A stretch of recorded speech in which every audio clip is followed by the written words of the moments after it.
भाऊ झाली का आपली मोटर नीट? अरे हा तुझी मोटर ना रे. झाले थांब.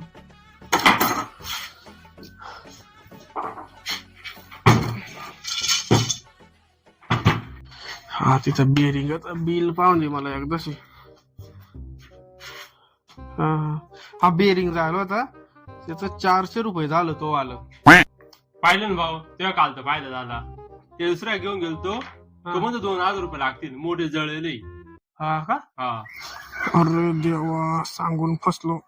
काहीतरी जुगाड करायच लागल. दे रे ते पैसे. अरे थांब. अरे त्या बिअरिंगाचा बिल दुसऱ्याच आहे. तुझी वाली मोटर जळेलच होती. तिचं 2000 रुपये झालं ती.